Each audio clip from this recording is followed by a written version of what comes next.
sir? I'm Engineer Austin. Austin. Where are you from, sir? From Delta. Delta, that's Sapele.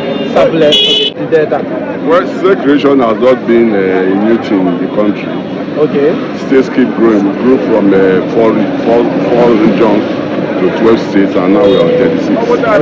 So I think a segregation expands and brings development closer to the people. Thank you very much. And then, concerning Anioma, this is Asaba. You cross the bridge, you are in another state, and the same language, the same everything. So, to me, I don't think there's anything. It's good if they can come together, one tribe, one language come together to form a state. It's all right. My name is Sandra. I'm from Ubuluku, Delta State. I support Anioma now. Anioma is a very good place.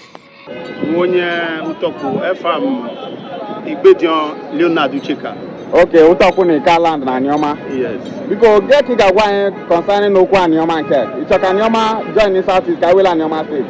On China, Anioma join the Southeast. When our state. Okay. Kawila Anioma State. So I join the Southeast. Eka Ibo. Yes. I'm Michael by name, sir. Michael. Yes, sir. Do you want the Igbos to have Anioma as a sea state? Of course, Anioma is also an Igbo state as well. So I would like it to be as a part of the 6 states in the southeast. What do you have to tell our politicians that are trying to thwart the efforts?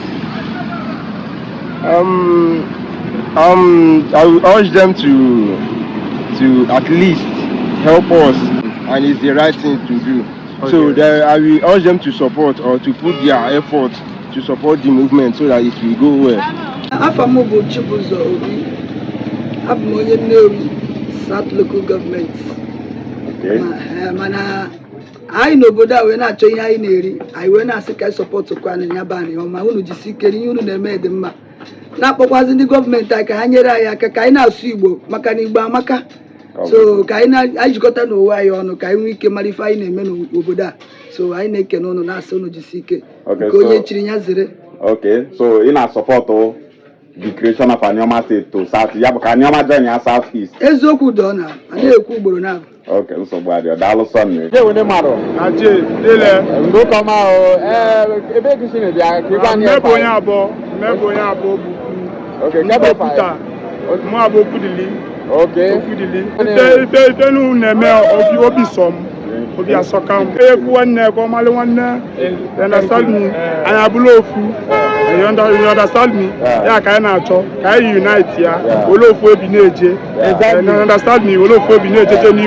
If I'm kind of talk. It's an Anioma State done in Southeast. Yeah, and Cholicojan is so and Cholicojan. You understand me? All of us will one name. You understand me? Only 2 Olutazo. And Chablo people can make coffee. Please, what's your name, sir? James Benjamin. From where? From Utokbo, Northeast, local government. Okay, we are talking of Anioma State, zone to southeast. Do you support it? Yeah, I support it. I like it. You sure, sir? Yes. You know, this one, people know what made No, I like it. So by next day, I'll come join you now. Okay, sir. I come join. I love my youth. Okay.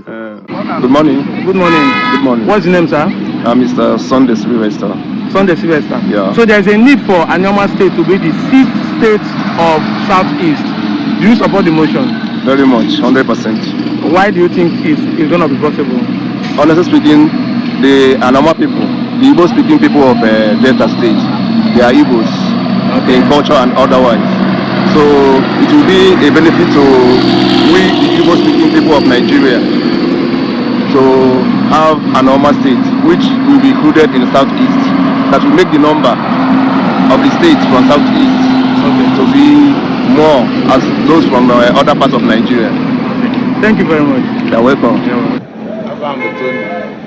Tony, onye be Kisini.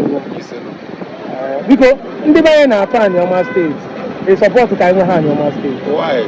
I like that. I'm not talking for the money. I'm not know for the money. Man, ndị banye na-ahụ ọgụ na ya chọrọ ka anyị zone to Southeast. Ọ bụ ife dị mma na anyị zone to Southeast. Why? I ain't trying to go.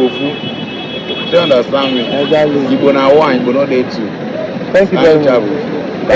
Okolie, onye ebe ka isi n'Igbo? Onye Nchugbo. Biko anyị ekwu okwu Anioma, I need Anioma ko. I need ya no well. Mana ịma ndị be anyị atọ ka na need Anioma mana ha chọrọ ka o jee South East. Kiki iche ikwu n'ime. Ife iche ikwu n'ime bụ na wenye anyị opportunity ka anyị bụrụ Anioma. Ya bụ support ka Anioma je South East. Yes, in support ka ọ dị a. Ndị ọgbamaba. Ndị ọnwa. Biko kọwara anyị ụdị si bịa ka ịgwa anyị dị ịmali concerning Anioma State. Onwe idumesa Alebo Ikasat. Mewu nkonya asụ adombiri nwoso Alebo. Gwadi maka Alebo ka Anioma State alike ma ọsụ m obi. Ka anyị na-asụ asụsụ ne ka anyị male be si bịa. Na support ka anyị chabụrụ okwu. Ka anyị solu Anioma. Ka anyị na-asụ ka anyị male enwe enyi ka moto esi adị. N'otu n'usuwe ka emebecha ka ebulofu na ọdụ m mma n'obi ọsọ m obi ọfụma. Okay, Jọgwa, so ịchọ ka Anioma State join ya South East. Ka anyị join South East ka anyị chabulofu. Okay, daalụ mma. Ka anyị na-asụ Igbo ka ọ bụla na-asụ asụsụ anyị ya. Daalụ mma. Onye hụ nwanne ọmarị nwanne. Igbo bụ ofu. Nene mgbe ịhụ nwanne ya asụma n'Igbo na-ejekwula ego na-asụ asụ ali enyi ya ọbụla mara enwe na Igbo bụ ofu. Igbo bụ ofu. Ọnụ ncha na-ese nnụnụ bụ ofu. Daalụ mma. Ka esolu ibe ka ma ife nọ. Okwu Anioma State, ị chọrọ ka Anioma State adịa to South East ka ọ ga-aka mma ka ewepụ ya ka ewere another state na South East? Na-achọ nke adị aha.